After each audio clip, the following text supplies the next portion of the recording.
menjadi condong ke radikal terhadap iman saya yang dulu. Berpikir terbiasa untuk menghujat Yesus pada saat itu ya. Tetap kebencian itu yang memuncak, yang semakin overdosis ya kalau kita sebutnya, kalau dalam dunia medis overdosis berlebihan sampai akhirnya berubah 180 derajat.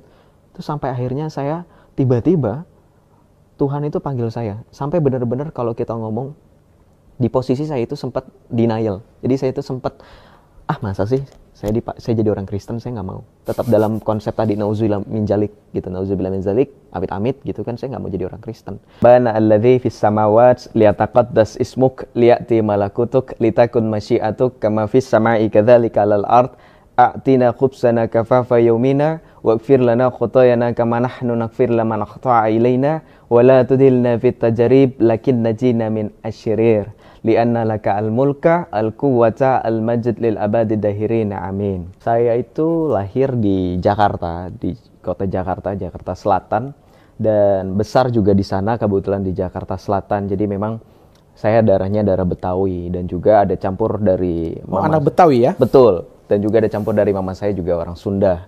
Itu jadi Betawi Sunda. Gas gitu, dan itu yang membuat saya kenapa pada akhirnya itu sempat menjadi condong ke radikal terhadap iman saya yang dulu. Nah, radikalnya itu dari cara bagaimana saya berpikir terbiasa untuk menghujat Yesus pada saat itu ya. Secara langsung loh, bukan secara seperti kita sekarang sosial media itu kan ya. Jadi secara langsung sama teman-teman saya yang berbeda dari ya, ketika saya mencari lagi kesalahan lebih dalam. Tetap benci ya. Klimaksnya itu kebencian. Karena kan ada ungkapan ya. Benci itu artinya lama-lama menjadi cinta gitu kan. Nah, itu jadi ungkapan itu yang saya alami sendiri gitu. Jadi kalau teman-teman melihat pertobatan saya itu, saya bukan yang mengalami, mungkin di luar sana masih banyak orang yang mengalami penglihatan Kristus ya, mungkin bermimpi ya secara supernatural atau beatific vision itu ya, melihat penglihatan. Tapi saya enggak, lebih merasakan bagaimana Tuhan itu memanggil saya dan menyentuh, menjamah. Dalam artian begini, ketika proses klimaks itu tadi, puncaknya adalah membenci di umur saya yang ke-14 tahun ini, proses pencarian itu semakin mendalam, menggebu-gebu. Jadi saya memanfaatkan tadi yang saya bilang di awal, memanfaatkan internet, ya kan, mencari nih, Yesus ini siapa sih? Kan. Dari mulai saya itu tadinya nggak kenal sama sekali dengan konsep Allah Tritunggal Maha Kudus. Saya tidak mengenal adanya gereja, saya tidak, pokoknya orang Kristen. Taunya Yesus. Nah itu. Nah sampai akhirnya bergerak secara perlahan berprogres, saya mengenal Kristus. Oh ternyata Yesus. Oh ini menurut para rasul. Kenapa sih alasannya ini orang Kristen kok mendengarkan iman para rasul ini ngapain sih? Padahal Yesus ya Yesus. Sedangkan dalam iman saya kalau kita mau kenal Tuhan, kita langsung direct dong. Ternyata ada alasannya. Dari situ masih tergugah. Oh masa sih? Dari situ mulai agak bimbang. Dari situ mulai udah mulai mempertanyakan justru tentang validasi iman saya yang pada saat itu. Itu dari situ memang uniknya gitu. Saya nggak kepikiran orang, kita boleh ngomong ya, kalau saya boleh ngomong kasar teman-teman mohon maaf. Dulu itu saya mikir Kristen tuh amit-amit. Kalau kita ngomong dalam bahasa iman saya yang dulu, nauzubillah min zalik. Untuk berpikiran menjadi orang Kristen. Tapi ya itu uniknya. Nah dari situ mulai lagi pendalaman lagi. Jadi saya juga belajar mengenai gereja, sejarah-sejarah gereja. Siapa itu bapak-bapak gereja? Saya belajar mengenai bagaimana ternyata ada Kristen ini, itu, dan seterusnya. Dan itu yang mulai perjalanan itu memanggil saya untuk mengalami begitu dalam kasih Tuhan itu ketika saya ingin menjadi orang Kristen. Itu puncaknya pada saat saya SMA. Gitu, itu puncaknya. Jadi alasan sebenarnya sejatinya itu tetap pada kebencian, nggak berubah. Nggak ada kayak tiba-tiba mungkin mengalami mimpi gitu, nggak ada. Terus terang orang tua itu sampai mendatangkan mediasi gitu kan. Nah itu yang sebenarnya di posisi itulah saya mungkin bilang bahwa benar-benar Tuhan itu memanggil.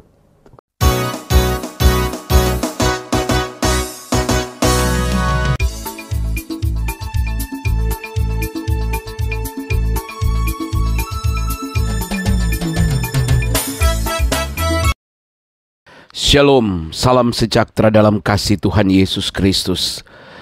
Begitu banyak orang berusaha untuk menghalang-halangi perkembangan dan pertumbuhan kekristenan di negeri kita. Namun fakta telah membuktikan bahwa kekristenan melaju dengan pesat tanpa hambatan. Bahkan dulunya orang-orang yang sangat anti terhadap kekristenan, sentimen terhadap kekristenan, justru merekalah yang kemudian menjadi pelopor-pelopor untuk membawa begitu banyak orang yang membenci Kristen, membenci Yesus, datang, percaya, sujud, dan menyembah kepada Dia. Nah, saudara-saudara, tentu hal-hal seperti itu adalah sebuah pekerjaan yang bukan dilakukan oleh manusia atau oleh strategi marketing manusia, namun ini benar-benar adalah pekerjaan Roh Kudus, pekerjaan-pekerjaan Tuhan yang terus bekerja untuk memenangkan banyak jiwa. Saudara lihat tadi bagaimana para pembenci anti-Kristen dari suku Betawi, dari mereka yang juga berdarah Sunda, mereka akhirnya takluk kepada kebenaran. Orang semakin mencari kebenaran, mereka akan temukan kebenaran itu dalam Yesus Kristus. Tuhan kiranya memberkati kita semua. Di Jakarta, di kota Jakarta, Jakarta Selatan, dan besar juga di sana, kebetulan di Jakarta Selatan. Jadi memang saya darahnya darah Betawi, dan juga ada campur dari anak Betawi ya? Betul. Dan juga ada campur dari mama saya juga orang Sunda. Itu jadi Betawi Sunda.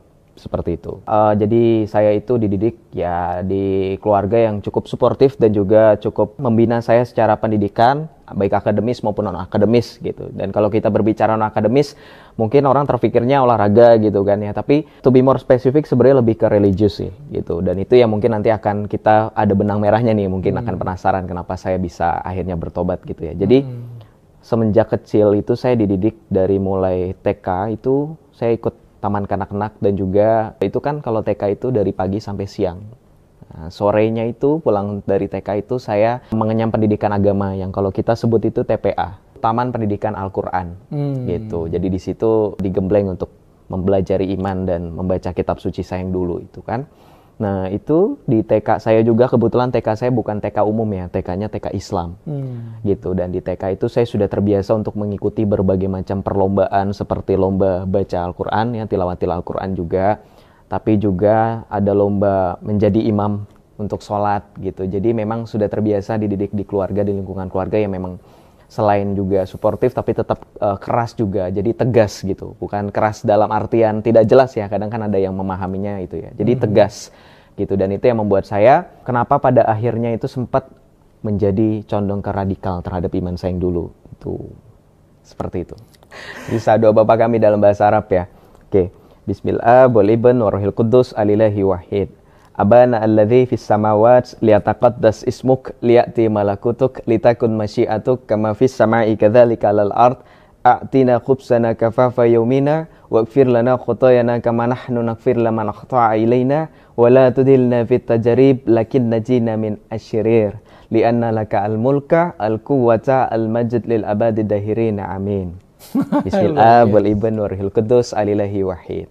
Kurang lebih seperti itu. Jadi bismillah itu juga ada ya di kita ada. Jadi kebiasaan orang Kristen itu sedari mulai itu membuat tanda salib, dan ingat bahwa tanda salib itu kemenangan. Nah, tapi lebih spesifik kalau kita tadi mendengarkan saya membuat tanda salib dalam berbahasa Arab itu kan yang unik itu mereka menggunakan Bismillah wal ibn warhil qudus al ilahi wahid. Nah, sebenarnya yang unik itu di kalimat terakhir al ilahi wahid. Nah, itu kan kata dalam bahasa Arab yang berarti Allah yang esa, Allah yang satu. Itu untuk mempertegas bagaimana iman kita itu berbicara tentang keesaan Allah gitu. Jadi itu mungkin sekaligus ya secara tidak langsung kalau kita bilang apa ya, tamparan telak ya untuk orang-orang di luar sana yang menuduh kita menyembah berapa Allah. Punya tiga ya kan. Ternyata sudah sedari mula kita itu ya kan kita tahu ya bahwa di dalam kisah para rasul sendiri ketika para rasul tercurah api Pentakosta itu kan Roh Kudus itu turun di hari ke-50. Iya, di hari ke-50 itu mereka berbicara dalam bahasa-bahasa yang termasuk di dalamnya adalah bahasa Arab. Iya. Gitu. Dan makanya orang-orang Kristen Arab ketika mereka ingin berdoa dan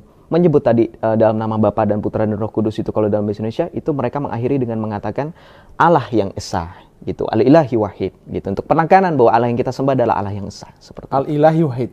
Betul. Aku mulai belajar bahasa Arab dari Yosef. Oke, Bang Yosef. Ya. Jadi tadi kita dengar bahwa kisahmu sejak kecil itu sebenarnya memang berada di lingkungan sebuah nilai ya, nilai-nilai dari agama yang lama tentunya ya. Dan Anda mengatakan tadi bahwa justru malah mendorong Anda menjadi seorang yang radikal dalam tanda petik ya. Betul. Nah, ini bisa jelaskan sedikit soal ini, Bang Yosep.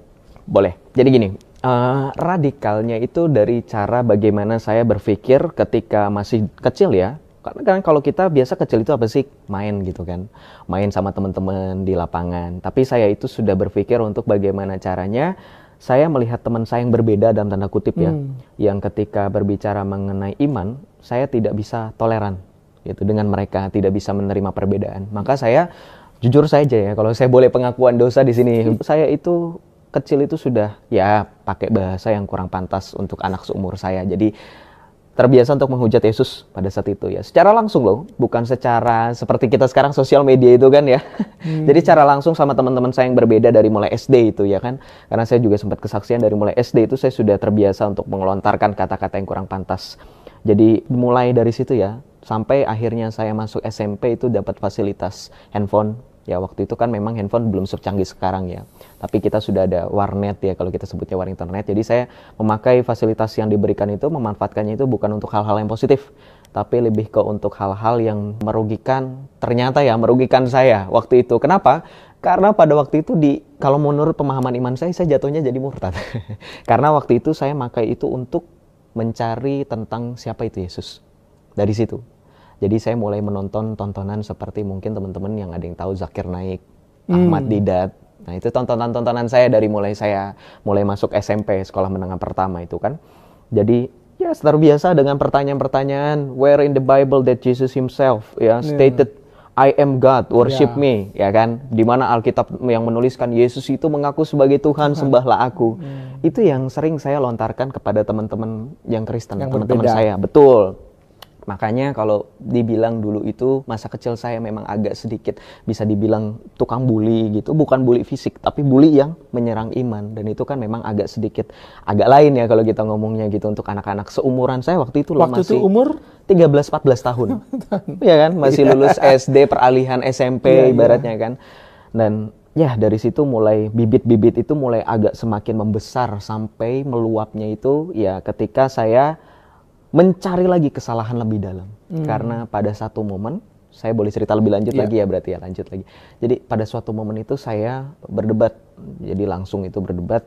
Kalau bisa dibilang berdebat karena pada saat itu lawan berbicara saya adalah adik kelas saya. Waktu itu saya sudah naik kelas 2 SMP. Jadi adik kelas saya ini kelas 1 SMP, dia seorang laki-laki. Saya nggak bisa sebutin nama ya. Gitu. Jadi saya melontarkan pertanyaan seperti Zakir Naik, Ahmad Didat, dan tontonan lainnya seperti mungkin kalau boleh saya sebut mungkin Umi Irena Handono yang menarasikan bahwa Yesus dilantik jadi Tuhan pada saat Konsili Nisea ya kan, yang hal-hal yang sebenarnya itu kalau bagi kita yang dulu di iman yang lama itu masuk akal, make sense. Tuh karena kita kan nggak belajar sejarah gereja, kemudian kita nggak belajar konsili-konsili, kita nggak tahu apa sih konsili, kita hanya tahu ketika yang bersangkutan bilang konsili itu adalah suatu kegiatan untuk memungut suara, memvoting bahwa Yesus itu dilantik jadi Tuhan ya langsung terima gitu kan.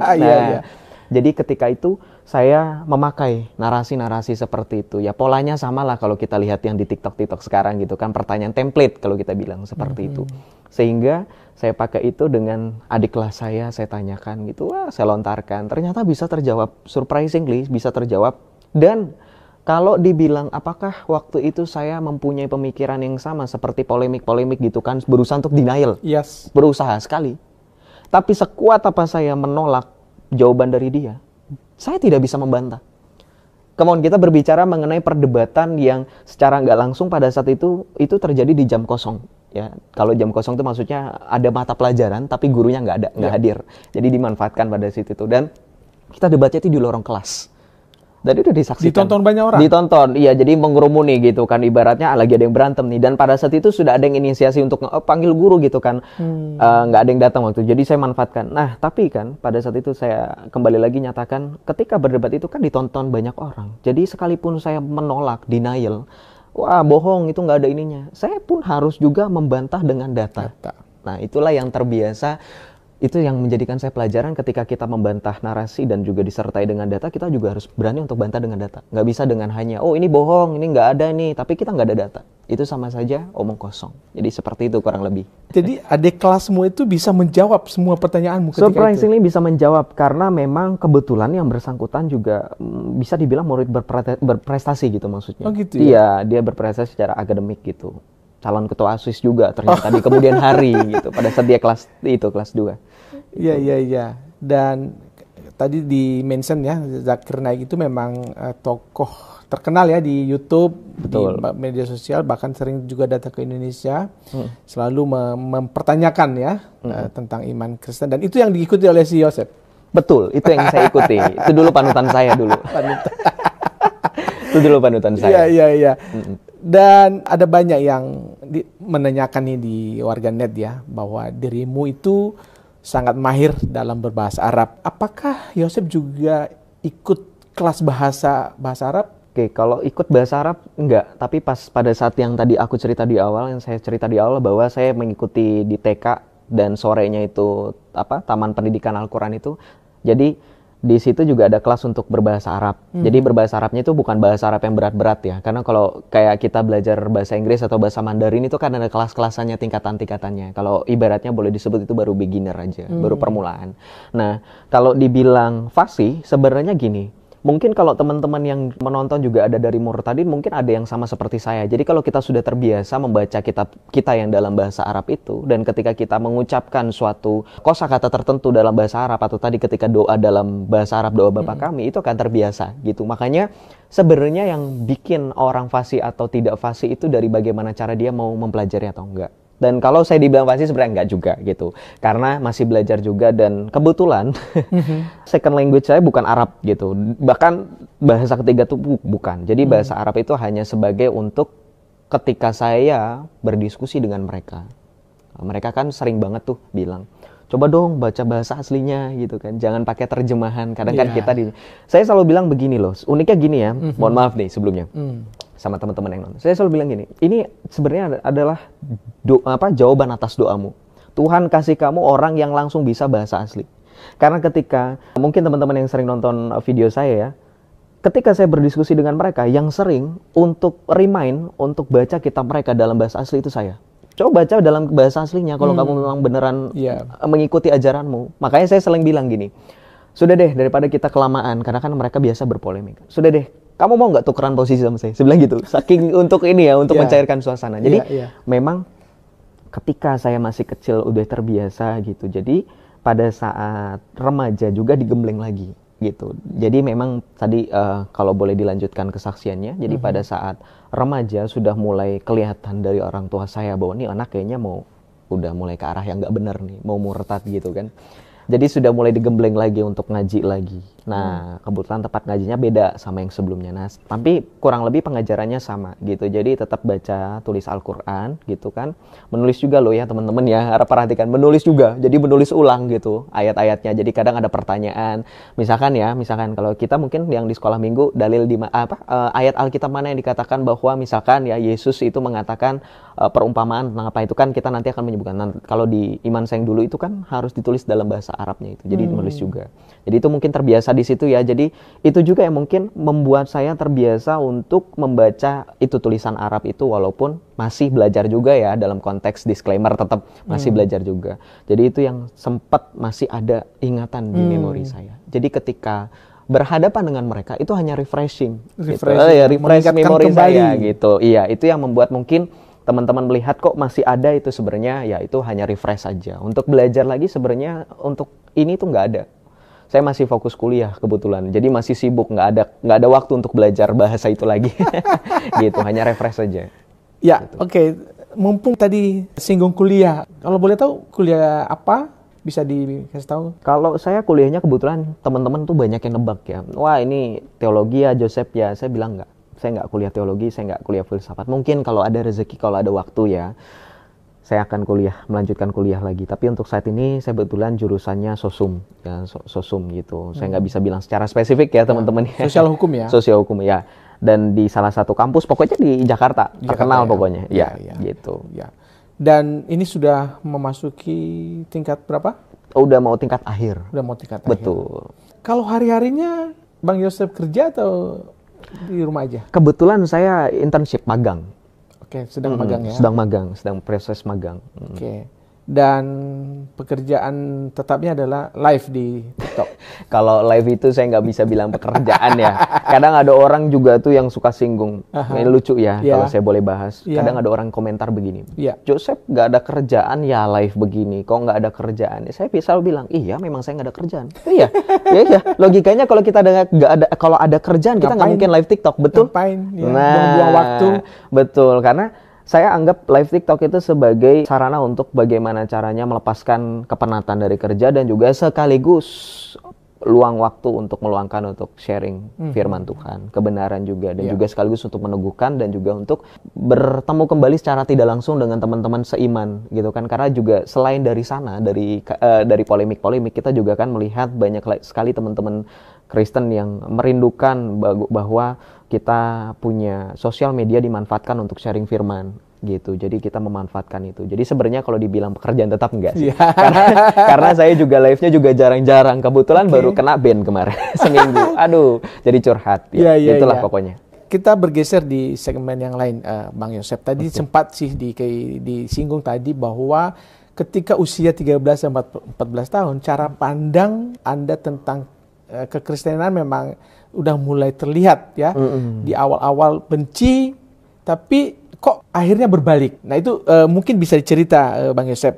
Mulai berbalik itu momen apa? Oke, sebenarnya gini, momennya itu pada saat tetap benci ya. Klimaksnya itu kebencian. Karena kan ada ungkapan ya, benci itu artinya lama-lama menjadi cinta gitu kan. Nah itu, jadi ungkapan itu yang saya alami sendiri gitu. Jadi kalau teman-teman melihat pertobatan saya, itu saya bukan yang mengalami, mungkin di luar sana masih banyak orang yang mengalami penglihatan Kristus ya, mungkin bermimpi ya secara supernatural atau beatific vision itu ya, melihat penglihatan. Tapi saya enggak, lebih merasakan bagaimana Tuhan itu memanggil saya dan menyentuh, menjamah. Dalam artian begini, ketika proses klimaks itu tadi, puncaknya adalah membenci di umur saya yang ke-14 tahun ini, proses pencarian itu semakin mendalam, menggebu-gebu. Jadi saya memanfaatkan tadi yang saya bilang di awal, memanfaatkan internet, ya kan, mencari nih Yesus ini siapa sih, kan.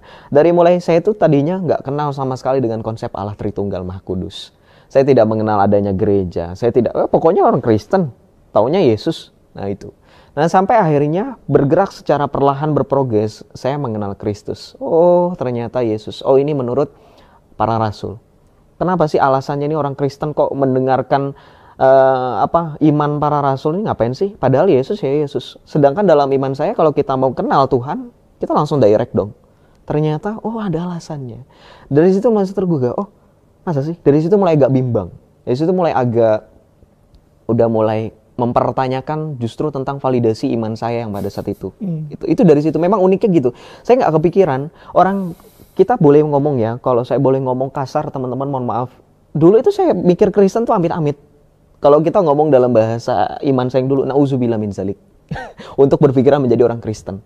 Tapi ya itu uniknya. Nah dari situ mulai lagi melakukan pendalaman lagi. Jadi saya juga belajar mengenai gereja, sejarah-sejarah gereja. Siapa itu bapak-bapak gereja? Saya belajar mengenai bagaimana ternyata ada Kristen ini, itu, dan seterusnya. Dan itu yang mulai perjalanan itu memanggil saya untuk mengalami begitu dalam kasih Tuhan itu ketika saya ingin menjadi orang Kristen. Itu puncaknya pada saat saya SMA gitu, itu puncaknya. Jadi alasan sebenarnya sejatinya itu tetap pada kebencian, nggak berubah, nggak ada kayak tiba-tiba mungkin mengalami mimpi gitu, nggak ada, tetap kebencian itu yang memuncak, yang semakin overdosis ya kalau kita sebutnya, kalau dalam dunia medis overdosis berlebihan sampai akhirnya berubah 180 derajat.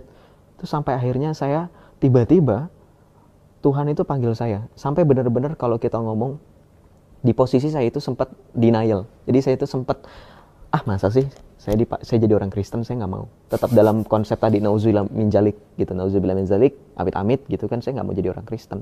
Tapi seberapapun besar saya menolak denial dengan kasih Tuhan, seberapa besar saya berusaha untuk mengalihkan perhatian saya kepada Yesus gitu ya, Saya berusaha mati-matian untuk melaksanakan ibadah saya yang dulu gitu kan. Saya bangun di sepertiga malam untuk melaksanakan itu kegiatan itu, sholat tahajud itu, tetap nggak bisa gitu. Sampai akhirnya ya, kalau boleh saya ngomong sih terus terang, orang tua itu sampai mendatangkan mediasi gitu kan.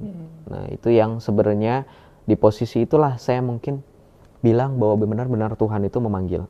Karena yang divine intervention, yang namanya kuasa ilahi, seberapa besar manusia menolak, itu tidak akan bisa gitu. Kalau Tuhan sudah memanggil, kalau Tuhan sudah ini ya, sudah pasti gitu. Saya percaya itu divine intervention, bagaimana kuasa ilahi itu memanggil gitu ya. Karena saya udah merasakan sendiri. Oh, saya mati-matian itu. Jadi di poin selama 3-4 tahun yang kurang lebih, 13 tahun, 14, dari umur 13, 14, kemudian sampai akhirnya saya ikut katekumen itu kan baru di umur 18-19 tahun. Berarti 4 tahunan berjalan, 4 tahun, 5 tahun. Itu selama itu saya tetap bergumul dengan iman saya yang lama, tetap saya melaksanakan. 5-5-nya, kecuali yang paling kelima ya. Kelima saya kan naik haji kan belum. Jadi 4-4-nya ini saya melaksanakan tetap, puasa tetap gitu. Jadi itulah seperti itu kurang lebih. Tadi disebutkan di SMA. Itu gara-garanya karena diajak pacar atau? Ya, kalau orang-orang tuh nilai, nah katanya ya, kita dibilang yang murtad itu gak jauh-jauh dari perut dan bawah perut. Wah itu, saya juga baca komentar-komentar banyak yang seperti itu bilang. Sebenarnya gini, orang ketika berbicara mengenai iman, kita bisa nilai bagaimana strugglingnya, survive-nya dia. Saya itu sempat ketika SMA, saya boleh cerita. Pada saat saya baru semester pertama ya, baru kelas 10, kelas 1 SMA ya. Itu saya sempat sudah dinotis oleh guru saya, oleh wali kelas gitu kan. Bahwa katanya, pada saat pengambilan rapot ya, wali kelas saya itu bilang sama orang tua saya, sama mama saya kebetulan waktu itu ngambil rapot, bilang katanya, kayaknya ini anak ibu udah nggak bener. Ya itulah dengan kata-kata yang sama, nggak bener itu kan, dengan tanda kutip. Padahal saya selalu bilang sama mama saya, sejak kapan saya nggak bener, saya bilang gitu. Saya tantang balik kan. Ada nggak kira-kira laporan dari guru BK misalkan, ada nggak saya terlambat, ada nggak saya bolos kelas. Ternyata masalah iman. Oh saya bilang gini, saya pada saat itu karena sudah terbiasa ya, nonton itu perdebatan, ya saya suka nonton, ya pokoknya tentang hal-hal yang berbau debat itu. Makanya orang tua saya tahu saya suka berdebat. Jadi saya juga mendebat orang tua saya dengan saya bilang lontarkan suatu statement yang bikin akhirnya mama saya untuk nggak terlalu berani untuk membahas iman. Saya bilang gini, sejak kapan orang mengikuti iman tertentu itu dikatakan kriminal? Saya bilang gitu. Itu bukan kriminal, di negara kita sah-sah saja. Tapi memang saya bilang, terus terang memang saya belum 17 tahun. Makanya masih perjalanan. Saya bilang begini, saya tambahkan, kalau memang kalian sayang dengan saya, jangan larang saya, justru kalian tetap pantau, tetapi jangan seolah-olah ketika saya ingin beriman, memilih sesuatu, kalian paksakan saya untuk tetap di iman saya yang lama. Karena sesuatu yang terpaksa itu tidak akan benar dijalani. Saya bilang seperti itu. Nah, dari situ kemudian mulailah timbul kecurigaan yang seperti tadi Bapak lontarkan pertanyaan bahwa jangan-jangan punya pacar, jangan-jangan ada teman yang mempengaruhi. Semuanya itu saya tolak. Saya bilang ke guru saya, Bu, Ibu nggak kenal dengan anak murid Ibu sendiri. Di sini semua saya waktu itu sekelas ada kurang lebih 45 orang. 45 itu hanya 1 orang dari yang Kristen. Dan itu saya tidak kenal secara dekat gitu loh. Dia pendiam orangnya kebetulan. Masa iya sih? Saya bilang gitu kan. Mayoritas saya itu teman sama teman yang seiman waktu itu, saya bilang gitu. Jangan cari-cari kesalahan. Bahkan sampai saat itu, sampai di posisi itu, saya sempat mengalami di sidang. Seolah-olah saya itu melakukan tindakan yang melanggar tata tertib atau aturan gitu ya, sudah kena SP. Padahal hanya masalah iman. Jadi memang kalau saya boleh bilang saya sangkut pautkan dengan tindakan intoleransi di institusi di negeri kita, itu sudah saya mengalami itu. Jadi seolah-olah kita diintervensi untuk jangan sampai murtad. Dan itu keluar dari mereka-mereka ini yang guru-guru ini yang mengatakan bahwa saya terkena kristenisasi. Itu kan tuduhan yang sangat serius loh, fatal loh. Saya sampai bilang, kristenisasinya di mana? Guru-guru Kristen itu nggak ada yang approach saya. Karena waktu itu saya terus terang sama guru-guru.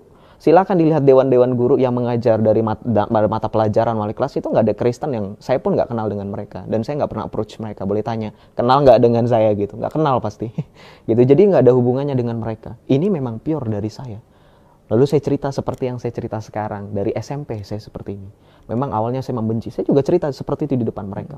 Bahkan terus terang kalau saya boleh cerita, saya sempat Jadi di sekolah saya SMA itu setiap pagi itu kan ada gerakan literasi ya, gerakan untuk membaca, dan ternyata diganti dengan membaca mendaraskan baca Al-Quran, baca Yasin pada saat itu.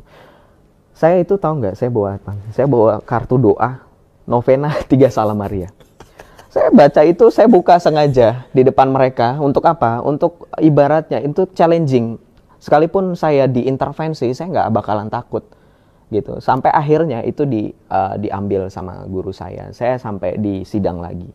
Di sidang kedua akhirnya saya bilang, saya sempat waktu itu kalau boleh jujur pengakuan dosa, saya juga sempat bilang di kesaksian saya sampai merobek di depan mereka. Saya sampai bilang gini, kalau ini yang buat Anda takut, ini robek. Saya bilang, saya robek depan doa mereka. novena tadi. Doa novena, kaplet doa itu dengan gambar Bunda Maria dan Yesus. Saya robek depan mereka. Oh, saya robek-robek. Terus tahu nggak? Saya bilang begini, saya terus terang. Sekarang robek, kira-kira menurut Bapak atau Ibu, saya bilang gitu, kan ada orang tua saya. Kira-kira menurut Ibu, menurut Mama, menurut Ayah, kira-kira iman saya kira-kira bakal seperti itu nggak? Bakal kerobek-robek nggak? Gue bilang gitu, mereka semua diem. Jujur, mereka semua diem. Saya bilang gini, saya terus terang bilang gini, diem. Ya, berarti nanti kita akan lihat ke depannya nanti. Kalau memang iman saya seperti kartu doa ini, terobek-robek gitu kan. Nggak tersisa gitu kan, tinggal sampah, saya akan tetap Islam gitu. Saya bilang gitu, saya tantang mereka. Tapi kalau misalkan iman saya tidak tergantung pada yang saya robek ini gitu, karena mereka mempersalahkan ini dong ya, saya bilang ini bukan barang terlarang. Sejak kapan ini barang terlarang? Ini bukan narkoba loh. Saya bilang mohon maaf, ini bukan obat-obatan terlarang, ini sah saja gitu kan ya. Sampai akhirnya saya bilang tadi, saya lanjutkan, kalau misalkan iman saya tetap teguh, ternyata saya menerima Yesus, saya menjadi orang Kristen, berarti sekalipun kartu doa saya dirobek, bahkan sekalipun saya misalkan diancam untuk dikeluarkan dari sekolah hanya karena masalah iman, berarti sudah terjawab. Punya usaha apapun untuk menggagalkan keputusan saya sia-sia. Lebih baik berhenti dari sekarang. Saya bilang seperti itu. Seperti itu kurang lebih. Iya. Ini tapi masih penasaran. Pertanyaan saya adalah, apa clue dari guru BK itu untuk menjudge atau mengadili Yosef bahwa oh ini anak udah mau convert nih gitu ya? Atau pertanyaannya, sebelum masuk SMA itu sudah convert atau belum? Belum. Secara resmi belum, tapi saya menganggap bahwa ketika di dalam iman saya yang dulu, ketika kita sudah dalam hati, sudah mengakui Tuhan yang lain. Kalau dalam iman yang dulu ya, itu sudah murtad jatuhnya, udah syirik, udah menyekutukan, gitu bahasanya. Sehingga ketika saya berpikir, lah buat apa kalau gitu, ya udah mending saya meninggalkan sholat. Maka pada saat poin itu saya juga jelaskan, sekarang kalau misalkan saya dipaksa untuk melakukan kegiatan sholat, di sekolah saya kan tetap diwajibkan untuk sholat Jumat ya. Itu setiap laki-laki. Kan itu disidak setiap kelas. Siapa yang nggak ikut? Nah itu tahu lah ya, teman-teman yang nonton juga pasti tahu lah ya, yang sekolah negeri, yang sekolah negeri terutama. Jadi disidak, dan saya ketahuan sekali waktu itu ya. Karena waktu itu saya ya sudah di puncak itu ya, saya pikir percuma ya kan. Ya daripada saya menista, itu jatuhnya menista, betul nggak? Betul. Kita melakukan kegiatan ibadah yang sebenarnya kita sudah ada ilah lain. Menurut iman saya yang lama, saya sudah menerima ilah yang lain. Jatuhnya di dalam hati saya sudah menerima Kristus. Sudah mulai menerima Kristus, artinya sekalipun saya beribadah, sudah tidak ada nilainya. Kan gitu. Saya cerita. Terus buat apa saya ibadah? Bilang gitu. Oh pokoknya kamu tetap harus ini, kan kamu masih muslim. Ya terserah. Saya bilang gini, sejak kapan urusan ibadah orang private ya? Karena di dalam mereka kan ada ungkapan hablum minannas, hablum minallah gitu kan. Hubungan antara manusia dan hubungan antara Allah, antara Tuhan. Sejak kapan hubungan antara Tuhan itu harus diintervensi manusia lainnya? Saya bilang, saya dapat pengajaran dari guru agama saya bilang gitu, saya sebutkan nama gurunya. Silakan tanya, cross check. Saya sempat dibilangin loh, kita masuk ke surga, kita masuk ke neraka itu sendiri-sendiri. Yang bu ngapain ngurusin saya punya surga, saya punya neraka? Ibu juga belum tentu masuk surga kan? Diam dia. Jadi dari situ sebenarnya itu yang membuat pihak sekolah mungkin sudah angkat tangan. Gitu. Sampai akhirnya ya puji Tuhan sebenarnya ketika saya akhirnya bertobat ya saya terus terang sama mereka. Bahkan saya mengunjungi sekolah saya kemarin beberapa waktu lalu, saya pakai karung salib gitu ya. Saya bukan untuk mau menantang-nantang ya. Enggak, ini kan memang kita punya iman memang harus bangga gitu. Betul. Seperti itu. Ya, pertanyaan banyak orang juga bagaimana prosesnya dirimu menjadi pengikut Kristus ini, mungkin bisa di-mention atau masih ingat ketika momentum seperti apa bahwa ya mulai detik ini ya udah aku tinggalkan agama yang lama. Oke. Bisa cerita, Yosef? Oke, siap. Jadi gini ya, uniknya saya itu masih namanya anak muda, masih denial. Jadi ketika saya berbicara mengenai proses pertobatan, saya mulai bertobat itu, saya itu sudah mulai merasa sudah saat itu juga saya menjadi pengikut Kristus. Ketika saya merasa di iman saya yang lama sudah tidak ada gairah, sudah tidak ada buah-buah, gitu, tidak mendatangkan kebaikan dan tidak mendatangkan keselamatan yang pasti tentunya. Setelah saya melakukan yang tadi saya bilang di awal, research, yes, comparing gitu kan. Dan memang kita harus kritis ya dengan iman. Kita harus mempertanyakan iman kita. Kita harus mendetail tentang apa yang kita imani. Bahkan ada suatu kutipan dalam iman saya yang lama itu, ada Syekh Shalih bin Utsaimin itu pernah mengatakan bahwa jika kamu meyakini sesuatu tanpa ada dalil, kamu sesat. Itu berdasarkan itu saya kemudian mencari dalil banyak sekali untuk meneguhkan saya menjadi pengikut Kristus. Sampai akhirnya ya kita mulai berbicara dari mulai konteks ketuhanan. Ya kan? Itu kan pastikan pertama. Nah, itu yang pertama kali ketika diserang, ketika saya sudah terlihat untuk menjadi pengikut Kristus. Tobat. Nah, jadi dari situ kemudian saya memilih untuk mengikuti Kristus karena ketika saya sudah menghadapi orang tua saya, terus kemudian juga mereka mendatangkan ustadz ya untuk mereka usahanya sih supaya saya nggak murtad, tapi ternyata ya kalau kita dibilang wallahu alam saya tetap murtad gitu kan. Iya. Nah, sampai akhirnya saya itu suatu ketika memutuskan untuk mengikuti Kristus ketika pergumulan saya itu semuanya sudah terjawab di dalam Kristus. Ada jawabannya gitu kan. Karena ketika berbicara mengenai sabda Tuhan, Yesus itu sendiri mengatakan oleh karena namaku kamu akan dibenci dan orang-orang akan menyerahkan kamu ke mahkamah agama. Dan bukan kamu yang berkata demikian, melainkan Roh Kudus yang akan berterus terang. Itu yang kata-kata itu yang saya terus pikirkan dan saya flashback, saya review. Oh iya ya, ketika kamu alami sendiri. Saya alami sendiri. Dan pada saat itu yang seperti saya bilang, saya benar-benar belajar itu otodidak, belajar kekristenan. Tapi entah kenapa ketika berhadapan dengan mereka semua plong, terjawab lancar dan mereka tidak bisa yang benar-benaran membuat saya berpikir, balik lagi deh gitu. Balik lagi deh jadi ini, nggak jadi pengikut Kristus, nggak jadi Kristen gitu kan. Nah, sampai akhirnya suatu hari saya datang di gereja paroki di Jakarta Selatan. Saya datang bertemu dengan salah seorang romo. Saya cerita dengan keluh kesah saya saya menyampaikan motivasi saya, intensi saya ingin dibaptis.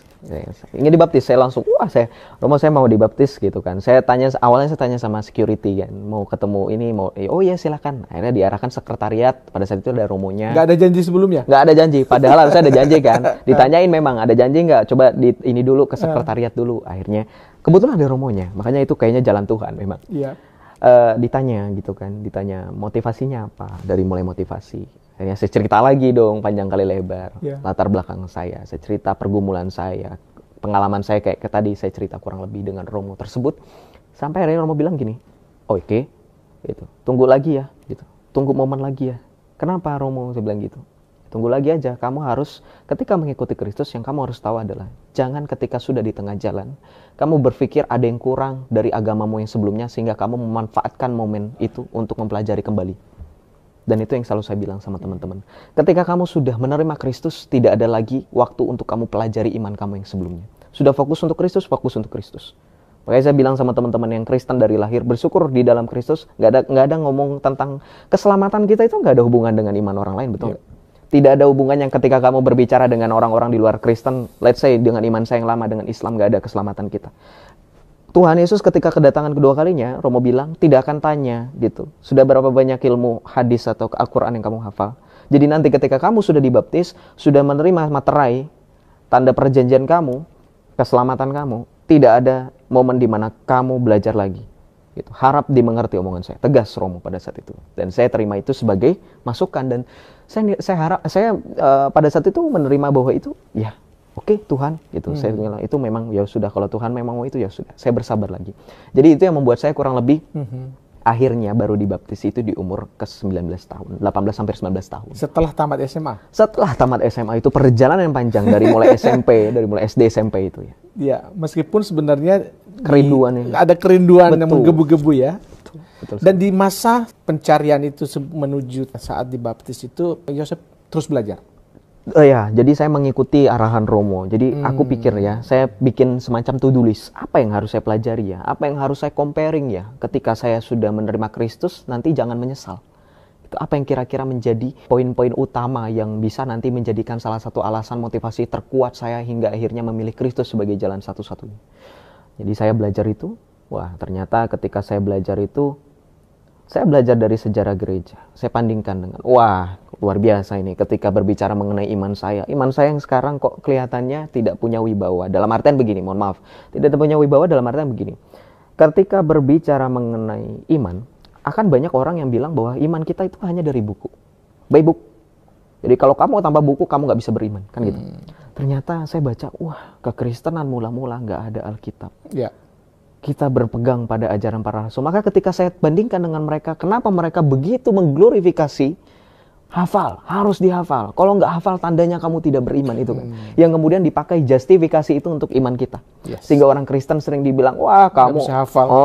Katanya Oten nggak hafal Bible-nya. Itu justifikasi itu ternyata ketika kita berbicara mengenai sejarah, justru itu menjadi salah satu value yang paling tidak bisa ada bandingannya. Kekristenan bertahan selama 300 tahun. Tanpa Alkitab yang buku yang sekarang kita pegang. Yes. Dan itu yang menjadi iman saya. Berarti zaman dulu itu orang percaya Kristus itu sungguh-sungguh. Sampai kita tahu ya, ada gereja, ada bagaimana sejarah gereja itu ada martir yang mereka berani memberikan nyawa mereka hanya demi iman. Dan saya bandingkan dengan iman saya.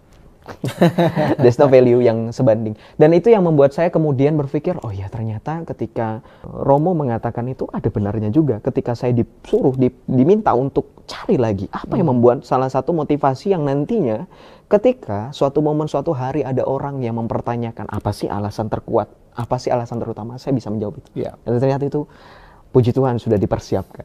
Begitu kurang lebih. Dan bagaimana dengan keluarga ketika itu, Yosef? Bisa ceritakan? Ya, jadi dari mulai yang tadi saya cerita ya, keluarga itu kan mulainya keras. Ya, keras dalam artian ya kekerasan mental dan fisik. Mental itu dalam artian verbal. Setiap hari saya selalu diintimidasi. Diintimidasi dalam tanda kutip bukan untuk sebenarnya kebaikan di sisi mereka, untuk tetap maintain bahwa saya tetap berada di iman yang mereka inginkan. Gitu. Jadi saya tetap dididik untuk tetap melakukan ibadah itu, ya saya tetap lakukan. Karena tetap dong, kita sekalipun menjadi pengikut Kristus yang pada saat itu saya ingin, intisarinya adalah saya ingin lihat comparing, ternyata di dalam kekristenan juga kita disuruh untuk menghormati ayah dan ibu. Dan itu termasuk dalam 10 perintah Tuhan. Yep. Ya, hormatilah ayah dan ibumu. Dan saya tetap berdoa. Dan uniknya ini ya, kalau saya boleh pengakuan dosa juga. Dan ini untuk directly kepada teman-teman yang dari iman saya yang lama. Saya disuruh melakukan ibadah itu. 5 waktu sehari itu, saya berdoa Bapa kami. Doa Salam Maria, itu yang saya daraskan. Dan saya selalu memulai dengan tanda salib. Dan berdasarkan itu juga sehingga orang tua saya pada saat itu semakin lama rasa suspicious atau curiganya itu semakin berkurang. Karena saya tetap mengikuti, oh kayaknya udah taubat nih gitu kan pikiran mereka. Tapi ternyata mereka nggak tahu kan. Sampai akhirnya, long short story, singkat cerita, ya saya terus terang sama mereka. Dengan terang-terangan saya membeli salib. Dan itu pertama kali yang saya lakukan tindakan yang begitu nekat ya. Karena kan saya masih masih butuh orang tua dong.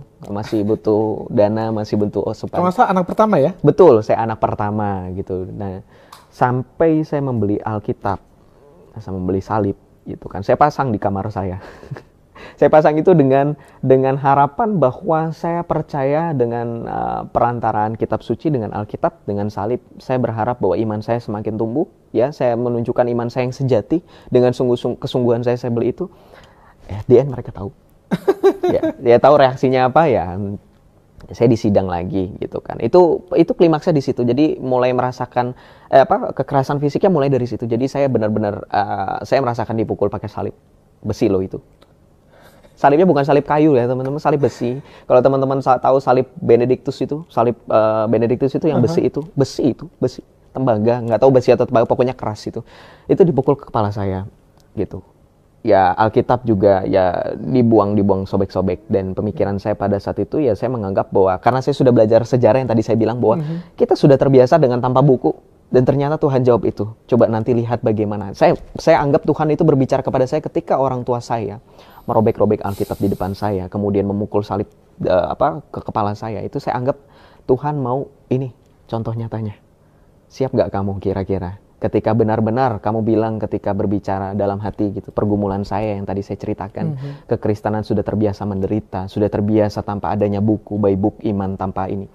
Ternyata saya merasakan itu. Jadi ketika itu ya mulai kekerasan fisik dan orang tua saya mewanti-wanti. Sampai akhirnya dengan kondisi yang sakit, menahan rasa sakit dan juga nangis ya, manusiawi gitu. Pada saat itu umur saya juga masih 18 tahun, masih ABG labil. Jadi saya sambil sesenggukan nangis itu, saya sampai bilang, ya udah gitu, mau gimana lagi? Orang ini bukan kemauan saya bilang gitu. Bukan kemauan pribadi saya, dan ini bukan demi keuntungan pribadi. Saya tidak mendapatkan keuntungan apa-apa. Saya bilang gitu. Saya bilang sama mama saya, mama kan sering dibilang sama guru-guru saya yang tadi SMA, sering dibilang sama tetangga, ada omongan katanya saya dibayar segini-segini. Sekarang mana buktinya? Sekarang kalau mau bukti, oke, silakan mama. Saya bilang, silakan coba usir saya dari rumah. Gitu. Bertahan atau enggak? Akhirnya mama saya nggak sampai hati. Puji Tuhannya nggak sampai hati, tapi saya berbicara itu sungguh-sungguh untuk membuktikan. Pembicaraan dari tetangga, dari omongan orang-orang yang mengatakan saya kena sogok dalam tanda kutip, dibayar gitu. Dan mama saya pada akhirnya ya kurang lebih sampai dengan detik ini perlahan-lahan menerima gitu. Walaupun memang kondisi orang tua saya tidak lagi seperti dulu ya, karena sudah bercerai juga, divorce juga mereka. Tapi sekali lagi, tadi saya sudah sampaikan, saya tetap menghormati mereka sebagai orang tua. Dan sebagai anak yang baik dan bertumbuh dalam Kristus, saya tetap mendoakan mereka. Sekalipun menerima Kristus adalah kehendak bebas, saya percaya, saya selalu berdoa, saya bawa dalam doa, Tuhan, semoga dengan kehendak bebas yang telah Engkau berikan kepada setiap dari kami, termasuk orang tua saya, Engkau perkenankan mereka untuk pada akhirnya menerima keselamatan itu. Saya selalu mendoakan mereka gitu. Dan puji Tuhannya, ketika saya sudah dibaptis, sudah officially resmi menjadi pengikut Kristus, saya tidak pernah malu untuk selalu membuat tanda salib dalam berdoa. Saya juga tidak pernah malu untuk selalu memberikan informasi ketika ada kegiatan keluarga, misalkan ngajak makan-makan, kayak kemarin di hari Minggu. Saya bilang, oke, boleh aku ikut, tapi aku gereja dulu. Dan puji Tuhan memang perlahan-lahan, walaupun ya namanya bercandaan tetap ada, bercandaan kayak ya semoga kamu balik lagi gitu, seru deh kalau misalkan di ya bercanda-bercanda itu deh. Tetapi tetap kalau saya melihat sebagai anak dengan orang tua saya, ya namanya orang tua tetap mendukung anak, karena tidak ada yang namanya mantan anak. Jadi saya tetap menyayangi. Gak ada mantan ibu. Mantan ibu juga nggak ada, mantan anak juga. Hubungan dengan keluarga, dengan ibu terutama pasti sudah beres dah. Artinya ketika menerima kekerasan fisik, apakah Yosef sakit hati? Kalau secara manusiawi, sakit hati hanya pada saat itu saja. Semuanya itu kalau boleh saya terserah mungkin nanti penonton pada bilang lebay atau gimana ya, atau berlebihan atau terlalu dramatisir, tapi kalau boleh saya jujur, semuanya itu hilang pada saat saya dibaptis. Kekesalan, kebencian, saya benci jujur, saya boleh pengakuan dosa kalau di sini benci sama orang tua saya. Saya pengen, kalau saya nanti kalau punya duit, saya pengen pergi deh dari rumah. Saya bilang gitu dalam hati ketika mengalami kekerasan itu. Saya pergi deh dari rumah gitu. Saya nggak pengen ini gitu kan. Tapi jujur, ini yang buat saya selalu merasa bersyukur sudah menerima Kristus, sudah menerima baptisan. Semuanya itu plong. Benar-benar sesuai dengan bagaimana perkataan Yesus ya dalam Alkitab. Marilah kepadaku kalian yang letih, lesu dan berbeban berat. Dan itu saya alami itu. Ketika dibaptis, pada saat momen pembaptisan itu kan saya dibaptis itu menjelang Natal ya. Itu makanya saya bilang itu kado terindah saya Natal itu yaitu tahun 2022. Tahun 2022, betul. Jadi pada saat baptisan itu selain saya mengalami yang namanya sukacita, saya juga terharu. Tiba-tiba yang tadinya rasa benci itu masih tetap ada. Sampai dengan detik-detik saya jadi katekumen ya, saya calon baptis, masih ada. Saya masih ada pemikiran, habis ini mau cari kerja gitu kan. Pada saat kuliah itu saya mau cari part time atau kerja sampingan untuk biar keluar dari rumah. Betul, supaya bisa kos ya, biaya mandiri. Tapi setelah baptisan tiba-tiba berubah pikiran semuanya. Harus menerima itu. Harus justru ketika saya menjadi pengikut Kristus, wartakan Kristus dengan cara yang kasih. Dengan ketika kamu menjadi pengikut Kristus, kita baca dalam Alkitab, Rasul Paulus mengatakan kita diubah dari tubuh yang fana menjadi tubuh yang mulia, serupa dengan Kristus. Sebagaimana Kristus adalah Adam yang baru. Maka ketika saya menjadi orang Kristen, saya mau seperti bagaimana Kristus hadir di dalam diri saya, maka justru jangan menjauhkan Kristus yang ada dalam diri saya, justru mendatangkan Kristus. Maka ketika pada saat baptisan itu, saya semakin terbuka, saya semakin cair. Yang tadinya itu boleh terus terang, saya itu sama keluarga memang agak jauh. Maksudnya dalam artian saya nggak pernah curhat-curhat tuh antara anak dengan orang tua, nggak pernah curhat masalah percintaan, masalah pendidikan, masalah-masalah karena kadang ada yang cair gitu. Tapi setelah benar-benar berubah, setelah itu saya jadi cair gitu. Walaupun tetap ada yang namanya hubungan antara anak sama mama ya, ada cekcok-cekcok sedikit, tapi nggak sampai yang seperti dulu saya merasakan kebencian, pengen pergi gitu, melupakan orang tua saya, bahkan adik-adik saya. Tapi setelah dibaptis itu, puji Tuhan, semuanya itu jadi seolah-olah Tuhan mau ketika saya menerima keselamatan, ya mau nggak mau saya menerima keselamatan itu untuk juga dibagikan kepada, terutama untuk keluarga saya gitu. Seperti itu. Baptisan itu menjadi alasan Yosef untuk lebih mengasihi mama sama adik-adik lagi ya? Betul, mengasihi lagi, lebih mengasihi lagi, seperti bagaimana kasih itu semakin terpancarkan benar-benar seolah-olah air itu membasahi dan juga membersihkan. Itu benar-benar tohir kalau kata kita. Mentahirkan, mensucikan. Baptisan itu benar-benar mensucikan, dan itu bukan hanya kalau kita berbicara secara spesifik, kalau dari mereka kan secara jasmani, secara rohani. Intinya baptisan itu yang saya rasakan itu adalah secara rohani. Saudara-saudara, tentu hal-hal seperti itu adalah sebuah pekerjaan yang bukan dilakukan oleh manusia atau oleh strategi marketing ya manusia, namun ini benar-benar adalah pekerjaan Roh Kudus, pekerjaan Tuhan yang terus bekerja untuk memenangkan banyak jiwa. Saudara lihat tadi bagaimana para pembenci anti-Kristen dari suku Betawi ya, dari mereka yang juga berdarah Sunda, mereka akhirnya takluk kepada kebenaran. Orang semakin mencari kebenaran, mereka akan temukan kebenaran itu dalam Yesus Kristus. Tuhan kiranya memberkati kita semua. Terima kasih saudara sudah mengikuti acara kami. Haleluya, puji Tuhan. Shalom. Semakin orang menyelidiki untuk mencari kesalahan Alkitab, maka semakin orang itu lebih dekat dengan kebenaran, semakin orang itu lebih dekat dengan Yesus Kristus. Haleluya.